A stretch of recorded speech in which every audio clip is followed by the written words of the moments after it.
2025-26 వార్షిక బడ్జెట్ సాదాసీదాగా సాగింది. గతంలో చెప్పిందే మళ్లీ ఈ బడ్జెట్లో చెప్పారు. పరమ చెత్త బడ్జెట్. ఆశాజనకంగా లేదంటూ కాంగ్రెస్ బడ్జెట్పై విశ్లేషకులు పెదవిరుస్తున్నారు. తూతూ మంత్రంగా తుమ్మకాయ మంత్రంలా పథకాలకు కేటాయింపులు చేశారని మండిపడుతున్నారు. రాబోయే ఏడాదిలో రాష్ట్రం చేసే అప్పులు మరింత పెరిగి 2,32,000 కోట్లు దాటుతుందని చెబుతున్నారు.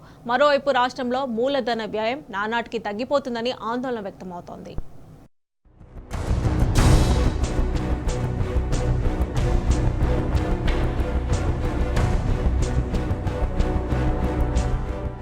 కాంగ్రెస్ సర్కారు ప్రవేశపెట్టిన రాష్ట్ర బడ్జెట్ అంకెల గారడిని తలపించింది. చెప్పిందే మళ్లీ చెప్పారు. వార్షిక అంచనాల సంచి అప్పులమయంగా మారనుంది. వచ్చే మార్చి కల్లా రుణభారం తడిసిమోపెడై 2,32,000 కోట్లకు చేరనుంది. వచ్చే ఆర్థిక సంవత్సరంలో సర్కార్ మరో 74,000 కోట్ల రుణ సేకరణ జరపనుంది. 2025-26 బడ్జెట్లో పెన్షన్ల పెంపు లేదు, ఉద్యోగుల ఊసు లేదు, మహిళలకు 2,500 వట్టి మాయ, దుర్బిణి వేసి చూసినా స్కూటీల జాడ కనిపించలేదు. రాష్ట్ర ప్రజల ఆకాంక్షలు అంచనాలకు తగ్గట్టుగా ఈసారి వార్షిక ప్రణాళిక లేదన్న అపవాదు వినిపిస్తోంది. స్థూలంగా రాష్ట్ర బడ్జెట్ తూతూ మంత్రం తుమ్మకాయ మంత్రంలా ఉందని ఆర్థిక విశ్లేషకులు పెదవిరుస్తున్నారు. గత ఏడాది బడ్జెట్ కూర్పు సరిగా చేయలేదు సరికదా. ఆర్థిక లోటు 54,000 కోట్లకు చేరుకున్న ప్రస్తుత తరుణంలో పాలకులు కనీసం దిద్దుబాటు చర్యలు సైతం చేపట్టలేకపోయారన్న విమర్శలు వినిపిస్తున్నాయి.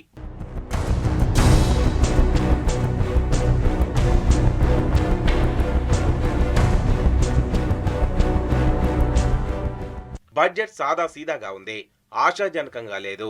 కాస్త కటువుగా చెప్పాలంటే పరమ చెత్త బడ్జెట్. ఇప్పటికే ప్రకటించిన యువ వికాసం 6,000 కోట్లు, రంగారెడ్డి జిల్లాలో ఏర్పాటు చేయ తలపెట్టిన పశువుల సెమెన్ బ్యాంకు కోసం 16 కోట్ల కేటాయింపులు మినహా ఒక్క కొత్త స్కీమ్ ఉంటే ఒట్టు. కనీసం ఉన్న పథకాలకు అదనపు కేటాయింపులకు దిక్కులేని స్థితి. రెండవ సంవత్సరంలో కూడా 6 గ్యారంటీలకు మొండి చేయ ఎదురైంది. నీటి పారుదల శాఖ వరదల నిధులు కనిపించినా అదే హుళ్లక్కే. పేరు గొప్ప ఊరి దిబ్బ అన్నట్లు చెప్పడానికి 23,000 కోట్లైనా వివిధ ప్రాజెక్టుల నిర్వహణకే అందులో 11,000 కోట్లు ఖర్చయిపోతాయి. మిగిలింది 12,000 కోట్లు. ఇందులో 9,900 కోట్లు కాంట్రాక్టర్లకు పెండింగ్లో ఉన్న చెల్లింపులకే కరిగిపోతాయి. చివరకు మిగిలేది ముష్టి 2,100 కోట్లు. ఆ అత్యవసర నిధులను తీసుకెళ్లి ఏ ప్రాజెక్టు సెగలో తురుముతారన్న విసురులు ఆ శాఖలో వినిపిస్తున్నాయి.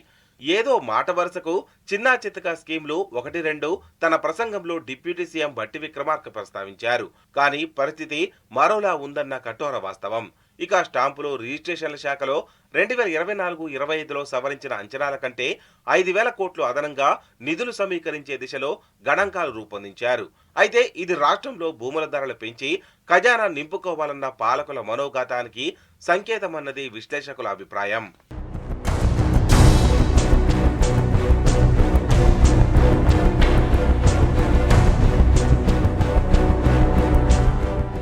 తగ్గేదేలే.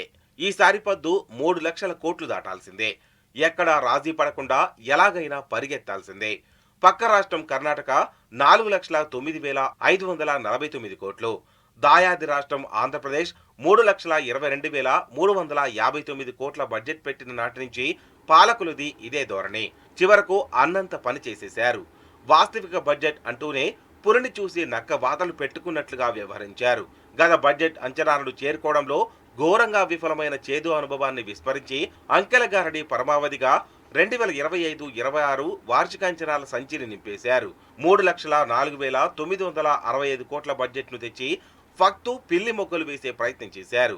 2024-25 ఆర్థిక సంవత్సరంలో భూముల అమ్మకంలో పెట్టుకున్న టార్గెట్ను చేరుకోవడంలో బొక్కబోర్లా పడ్డా పాలకుల యావ చావలేదు. ఈ బడ్జెట్లో సైతం పన్నేతర మార్గాల్లో 31,618 కోట్లు సమీకరిస్తామని పేర్కొన్నారు. కేంద్రం నుంచి అందాల్సిన గ్రాంట్ ఇన్ ఎయిడ్ పరిస్థితే అంతే. పోయినేడు 21,636 కోట్లు వస్తాయని ఆశపడితే అది అడియాసే అయింది. కేవలం 9,000 కోట్ల దగ్గర ఆగి ఉసూరుమనిపించింది. అయినా నెవర్ మైండ్. ఈ దఫా మళ్ళా 22,782 కోట్లకు స్కెచ్ చేశారు.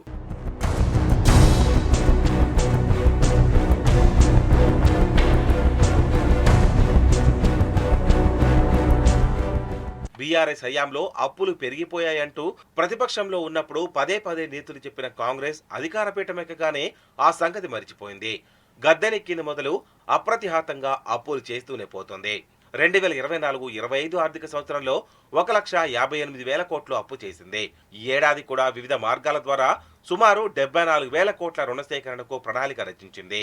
ఇందులో ఎఫ్ఆర్బిఎం పరిమితికి లోబడి తెచ్చే ఓపెన్ మార్కెట్ బారోయింగ్స్ 64,000 కోట్ల 539 కోట్లు కాగా, కేంద్ర ప్రభుత్వం నుంచి మరో 4,000, ఇతర మార్గాల ద్వారా 1,000, నెట్ డిపాజిట్ లావాదేవీల ద్వారా ఇంకో 4,000 కోట్లు సమీకరించనుంది.